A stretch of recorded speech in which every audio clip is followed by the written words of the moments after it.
Ladies and gentlemen, welcome back to yet another React video. Today we got the world champion who got banned, the story of Envoy.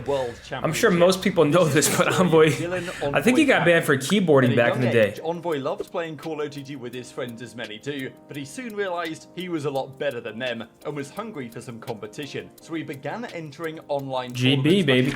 Game battles, nothing better. Bring me back. The very best. 1 year later, Envoy started attending open events in the Advanced Warfare season when he was only 15 years of age. With fellow underage prospects like Kenny, it was clear the whole team was stars in the making, finishing top 6 at the final tournament of the season.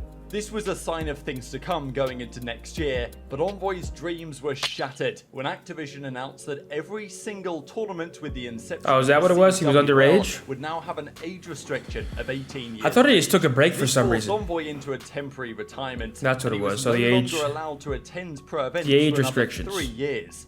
But Envoy didn't just give up. I know there. all about Many that, man. Of his peers went back to Halo or other games, but he continued. That's actually crazy, dude. I forgot about that. People had to retire for a However, bit, play he Halo. made a mistake that he still regrets to this day. While playing in a UMG game, Luckily, I could still play in all the other tournaments. I just couldn't play in champs. Look at him, dude. Strictly against the rules. This is known as keyboarding to many in the Wait, he live streamed it with a webcam? As it can confer a significant advantage over regular controller players. He was banned for this not just once, but This multiple guy is times, sick, dude. and garnered a bad reputation within the community as a Envoy result. with a controller. Everyone became aware of his antics, and his reputation was tarnished. They hated him for cheating, and were confident that if he was to turn up on LAN, he would be exposed. But when Envoy finally turned 18, That's it was actually time for great. him to compete at the pro level Like, this again. is actually The only insane. problem, however, nobody wanted to team with him. But Envoy hoped this would be a chance to prove the doubters wrong and show that he was only using that keyboard for fun, and he could definitely make it work with a controller. Unfortunately, he was faced with the harsh reality that he had a long way to go to make it as a professional.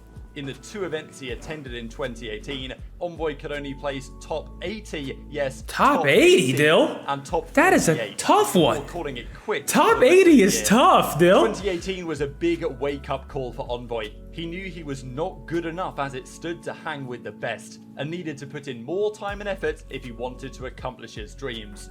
Hoping to wipe the slate clean and start fresh in Black Ops 4, Envoy didn't get the start that he hoped for, placing top 40 at the first tournament. Midnight? in What Vegas. was that team he was on in Black Ops 4? This His team at was the this it right time, here? Midnight Esports were drawn into a tough pool with 100 Thieves and Team Space. This as was the a good Pro team, League though. qualifier. But in a shocking turn of events, Midnight Esports went flawless in their group, destroying professional Yeah, they were good. Who was teams that? to Pars, qualify Jet for the Li, CWL Envoy, Pro Llama, League. and Brack. Envoy pulled off the number they were solid. 1 KD ratio at the event, immediately putting himself on the map. To this day, this is one of the biggest underdog stories we have ever seen in COD. Midnight also got off to a strong start in the Pro League, winning 5 of their first 7 matches. They were early candidates for winning the next event in Yeah, they were Fort Worth, good, dude. but their momentum was soon derailed as Envoy and the rest of his teammates departed from the organization due to various contract issues and dramas. But Envoy was one of the best players at the time, hands down, and it didn't take long for him to receive an offer from a top team in Gen G, where he helped the team make 2 grand finals. As the regular season This feels like a lifetime Envoy's ago, but it was. Look at performance Bruce, earned him dude. selection to the All-Star game, an incredible achievement for a Dylan player in Codd, his rookie season. Dylan Attach, Next up was Envoy the World Dashi. Championship, the biggest event in Envoy's career up till this point. However, this would instead be the most heartbreaking moment in his career. Gen G, shockingly, failed to beat a single team in their group and finished the tournament in last place. Catastrophic. Top Oh 32. yeah, wait, this was a From crazy starting the upset, season wasn't with it? a Cinderella story to finishing with heartbreak, the 2019 season was a roller coaster ride. But regardless of how it ended, it was very clear the future was bright for Envoy.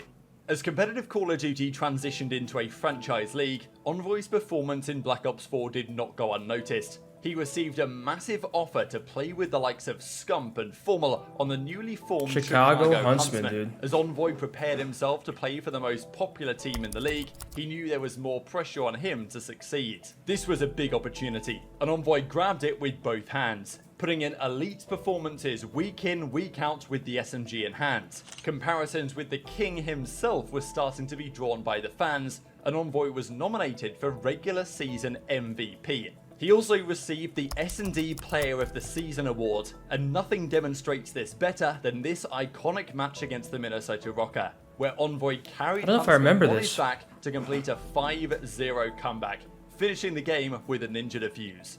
You've been a hero throughout the entire game. Oh, okay, now I remember it.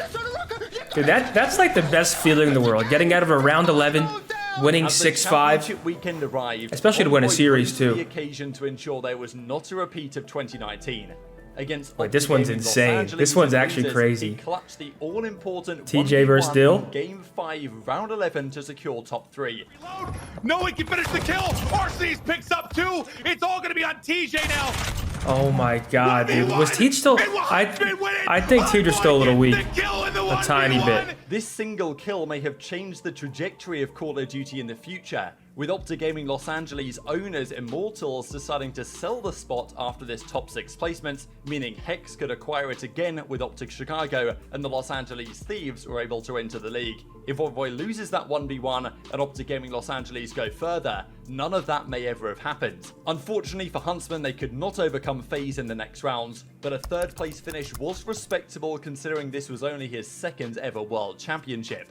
But another curveball was thrown Envoy's way in the offseason, as the CDL decided competitive would be returned. Wow, what a day that was. Back to... Dude, the fact that we've went to 5v5 is the most insane thing ever. His team, the news broke out that 5v5 COD. Branding, as mentioned, to OpTic Chicago. 5v5 Call of Duty. Selected by Scump & Co to play for the team. It was becoming increasingly evident that Envoy was being groomed to take his place once Scump retired. As Envoy continued to impress, the fans, Hex among them, began to refer to him as the Prince, a fitting nickname that reflected his promising future in the CDL. Expectations were sky high, as Envoy looked to firmly establish himself as an MVP level player. Unfortunately for OpTic though, it was a season to forget, as they failed to make a single grand final all season.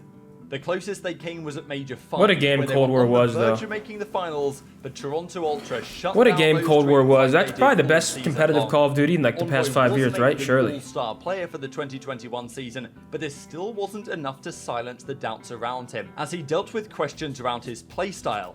At Major 2, he was blamed for throwing his life away as accuracy clutched to 1 versus 3 on the rest of his teammates. And there were many questions raised by TJ and Kenny of Los Angeles Thieves that Envoy's flanking playstyle was becoming far too predictable and was exposing the rest of his team. Envoy was usually the scapegoat for the roster, and it seemed only a matter of time before they dropped him. OpTic were not sold on his ability to keep up with other superstar SMGs, and with the Texas merger happening, decided to move forward with Shotzzy instead. But that was when Nadeshot and the Los Angeles Thieves got on the phone, and he immediately jumped for the opportunity. This was his chance to show everyone that OpTic should not have dropped him, and that he was still one of the best SMGs in the league. At the preseason tournament, the Kickoff Classic, Envoy scored revenge, taking out OpTic 3-1.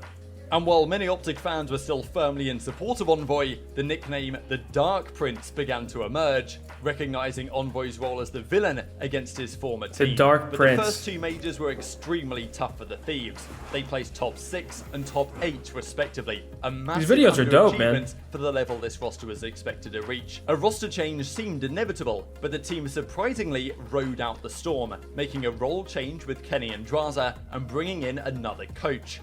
The decision paid dividends, as they placed 2nd at the very next tournament. As the team continued to put in more effort, they finally delivered for the franchise, winning Nadeshot Los Angeles Thieves' first ever major in New York at Major 4. And LA Thieves were therefore favourites going into the World Championship. And Envoy rose to the occasion in the Grand Finals with this play on map 4. Stop the clock for a moment, but immediately that met by Envoy. I can't believe how dominant this was. Like I thought Thieves were gonna win, but this was a pretty dominant final, if I remember correctly. Envoy was officially a world champion. From placing dead last in 2019 to a roller coaster ride over the next couple of years to winning it all just 3 years later. An absolute dream come true. But LA Thieves did not get complacent, and their momentum continued into the 2023 season. They made the grand final of the 2nd major, but fell short of fierce rivals Atlanta FaZe. But as they put more and more time into learning the game, they were once again candidates to win a major. And at Major 4, they got revenge on FaZe on their way to securing their Crazy third how major fast in it the happens, team. man. World Envoy champs was winning now Major a 4 and now having a tough five-time start to Major champion. 5, or Over Stage the 5, course I of his guess. career, Envoy faced both triumphs and tribulations on his path to becoming a world champion. While he did face setbacks along the way, That was he a sad remained video. committed to his craft and ultimately became one of the best and most respected players in the Call of Duty community, setting the stage for a long and successful career to come. Good video, man. Guys, I hope you guys, music started playing. I hope you guys enjoyed the video. Sorry if I wasn't like necessarily reacting. That was kind of a video that you kind of got to sit back, relax, and just watch the story unfold. So appreciate you guys watching. Shout out Breaking Point for the great videos, and we'll see you guys in the next one. Thanks for watching.